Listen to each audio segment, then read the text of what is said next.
इख्तियारात 12 बजे लोगों के 12 बजेंगे।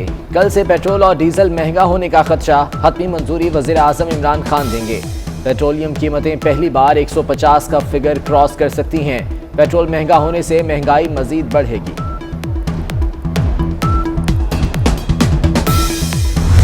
उस वक्त हालात हैं, उसमें जाहिर है कि इसके अलावा क्या चारा होगा कि आप पेट्रोल की कीमत जो है वो बढ़ाएंगे। जो इंटरनेशनल प्राइस है आपकी तेल की, वो शूट अप हो गई है। अब उसमें हम कितनी देर जो है वो रोक सकते हैं। पेट्रोल महंगा करने के सिवा कोई चारा नहीं। आलमी सतह पर पेट्रोल की कीमतें बढ़ गई हैं।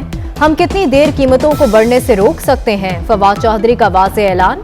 मीडिया ब्रीफिंग में बताया, अदालतों में स्टे ऑर्डर से इंतजामी बहरान पैदा हो चुका है। 5 से 7 एंकर्स मुहिम चलाते हैं, उनके खिलाफ कार्रवाई करेंगे।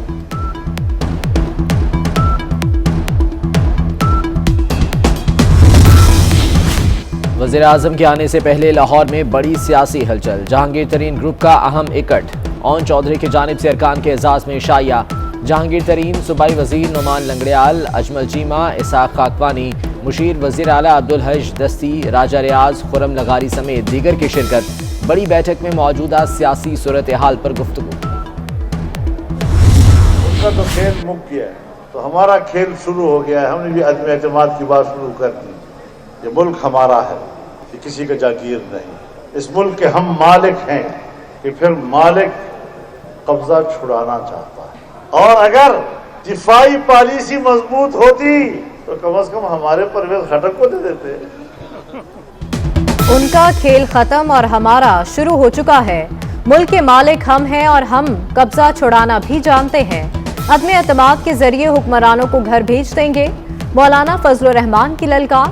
बोले, आइन को छेड़ना मुल्क को तोड़ने के मुतरादिफ होगा। दिफाई पॉलिसी मजबूत होती तो परवेज खटक को भी अवार्ड मिलता। अमीर तरीन मुल्कों में भी गुर्बत बढ़ी है, यानी जो गरीब, जो निचला तबका है वो पिसा है इसमें। बहुत ज्यादा लोग हैं जो बड़े अच्छे अच्छे लाइफ स्टाइल गुजार रहे हैं और जीरो टैक्स देते हैं। खबरदार कर रहा हूं कि हम आपके पास पहुंचने वाले हैं, क्योंकि हमारे पास डेटा बड़ी तेजी से आ रहा है उन लोगों का। अमीर तरीन मुल्कों में गुर्बत बढ़ी, पाकिस्तान में कम हुई। खैबर पख्तूनख्वा में गुर्बत कम करने पर वोट मिले। वज़ीर आज़म इमरान खान का इस्लामाबाद में तकरीब से खिताब। कहा, 22 करोड़ में से सिर्फ 22 लाख लोग टैक्स देते हैं। टैक्स ना देने वालों पर हाथ डालेंगे।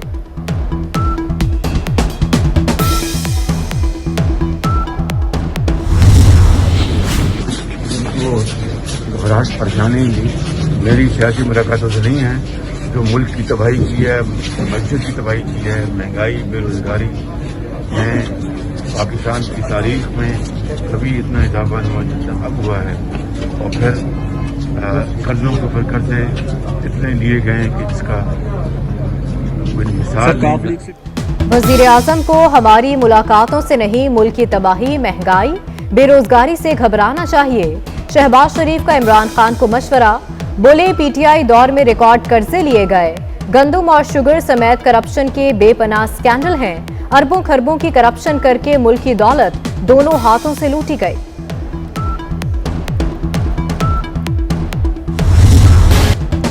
वफाकी हुकूमत का नवाज शरीफ के डॉक्टर से बराह रास्त राबते का फैसला। डॉक्टर लॉरेंस और डॉक्टर शॉल को खत लिखकर साबिक वज़ीर आज़म की मेडिकल रिपोर्ट तलब की जाएंगी। इससे पहले अटॉर्नी जनरल शहबाज शरीफ को खत लिख चुके हैं।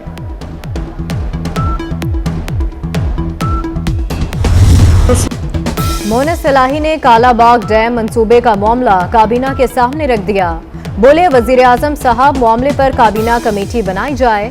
इमरान खान और वज़रा ने तजवीज़ की मुखालफत कर दी। वज़ीर आज़म ने मोनस को मुखातिब करते हुए कहा, कालाबाग डैम पर कंपनी बनाने का ये मुनासिब वक्त नहीं। वज़रा का सोशल मीडिया पर जारी मुहिम पर तशवीश का इजहार।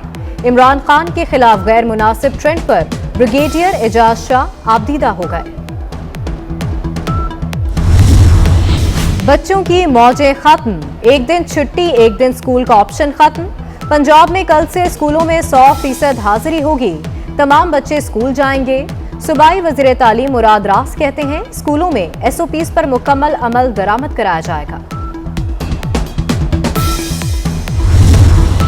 खैबर पख्तूनख्वा में दूसरे मरहले के बल्दियाती इंतखाबात 31 मार्च को ही होंगे। इलेक्शन कमीशन ने बल्दियाती इंतखाब मौखिर करने की दरख्वास्त मुस्तरद कर दी। Chief election commissioner Sikandar Sultan Raja ने महफूज फैसला पढ़कर सुनाया। ठीक ठाक पैसे बना रहा, मैं आपको बता दूं। हमारे ज़माने भी जब मैं छोड़ के गया था तो 7-8 मिलियन डॉलर उस साल बनाए थे हम। और पिछली एडमिनिस्ट्रेशन जो पीसीबी में थी एहसान मानी साहब की, इट वॉज़ वेरी इनकॉम्पिटेंट। हमारा जो प्रोग्राम था, छठी टीम आएगी और फिर 7वीं टीम आएगी। 8 तो यकीनन होनी चाहिए ना। आप देखें, उसके बगैर अजीब सा लगता है, रोज़ एक ही टीम का आप मैच देख रहे होते। सियालकोट, फैसलाबाद, और दुख होता है कि उनकी टीम नहीं है। सबसे बड़ा फैन बेस था इन दो टीमों का। मेरे दौर में पीएसएल 70 से 80 लाख डॉलर कमा रही थी। साबिक चेयरमैन पीसीबी नजम सेठी की 24 न्यूज पर पीएसएल हंगामा ट्रांसमिशन में गुफ्तगू। कहा, मानी इंतजामिया इंतहाई नाहल थी। लीग में मजीद टीमों के इजाफे पर जोर। सलीम मलिक ने कहा कि 8 टीमें होनी चाहिए। मिसबाउल हक बोले, सियालकोट और फैसलाबाद अब भी लोगों को याद हैं।